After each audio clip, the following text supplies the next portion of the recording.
ಎಲ್ರಿಗೂ ನಮಸ್ಕಾರ. ಇವತ್ತಿನ ವಿಡಿಯೋದಲ್ಲಿ ಪ್ರತಿದಿನ ಸುಮಂಗಲಿಯರು ತಲೆಗೆ ಸ್ನಾನ ಮಾಡಬಾರದು, ಯಾಕೆ ಅನ್ನೋ ಕಾರಣವನ್ನು ತಿಳ್ಕೊಳ್ಳೋಣ. ನಮ್ಮ ಹಿಂದೂ ಸಂಪ್ರದಾಯದಲ್ಲಿ ಸುಮಂಗಲಿಯರಿಗೆ ಸಂಬಂಧಿಸಿದ ಅನೇಕ ಆಚರಣೆಗಳು ಮತ್ತು ನಂಬಿಕೆಗಳಿವೆ.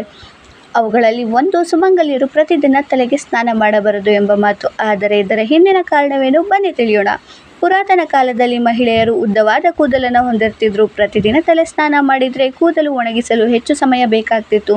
ತೇವವಾದ ಕೂದಲು ಆರೋಗ್ಯದ ಮೇಲೂ ಪರಿಣಾಮ ಬೀರ್ತಿತ್ತು ಎಂದು ಹಿರಿಯರು ನಂಬಿದ್ರು. ಆದ್ದರಿಂದ ಪ್ರತಿದಿನ ತಲೆ ಸ್ನಾನ ಮಾಡುವ ಬದಲು ನಿರ್ದಿಷ್ಟ ದಿನಗಳಲ್ಲಿ ಮಾತ್ರ ತಲೆಗೆ ಸ್ನಾನ ಮಾಡುವ ಪದ್ಧತಿ ಇತ್ತು. ಆಧ್ಯಾತ್ಮಿಕ ದೃಷ್ಟಿಯಿಂದಲೂ ತಲೆ ಸ್ನಾನದ ಮಹತ್ವ ನೀಡಲಾಗಿದೆ.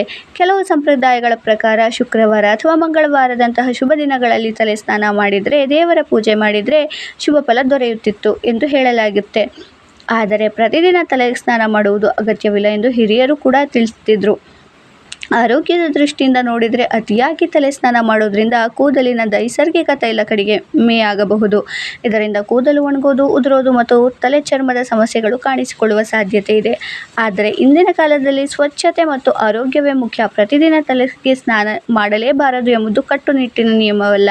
ವ್ಯಕ್ತಿಯ ಆರೋಗ್ಯ, ಹವಾಮಾನ ಮತ್ತು ಜೀವನ ಶೈಲಿಗೆ ಅನುಗುಣವಾಗಿ ತಲೆಗೆ ಸ್ನಾನ ಮಾಡಬಹುದು. ಹೀಗಾಗಿ ಸುಮಂಗಲಿಯರು ಪ್ರತಿದಿನ ತಲೆಗೆ ಸ್ನಾನ ಮಾಡಬಾರದು ಎಂಬುದು ಮುಖ್ಯವಾಗಿ ಸಂಪ್ರದಾಯ ಮತ್ತು ಜೀವನ ಶೈಲಿಯಿಂದ ಬಂದ ಆಚರಣೆಯಾಗಿದ್ದು, ಅದನ್ನು ಧಾರ್ಮಿಕ ನಿಯಮ ಎಂದು ಮಾತ್ರ ಪರಿಗಣಿಸುವ ಅಗತ್ಯವಿಲ್ಲ. ಹಿರಿಯರ ಆಚರಣೆಗಳ ಹಿಂದೆ ಇರುವ ಅರ್ಥವನ್ನು ತಿಳಿದು ಆರೋಗ್ಯಕ್ಕೆ ಅನುಕೂಲವಾಗುವ ರೀತಿಯಲ್ಲಿ ಪಾಲಿಸೋದು ಉತ್ತಮ. ಧನ್ಯವಾದಗಳು. ಮಾಹಿತಿ ಇಷ್ಟ ಆಯಿತು ಅಂದರೆ ವಿಡಿಯೋನ ಲೈಕ್ ಮಾಡಿ, ಶೇರ್ ಮಾಡಿ, ಸಬ್ಸ್ಕ್ರೈಬ್ ಮಾಡಿ. ಮತ್ತೆ ಹೊಸ ವಿಡಿಯೋ ಜೊತೆ ಮತ್ತೆ ಸಿಗೋಣ. ಧನ್ಯವಾದ.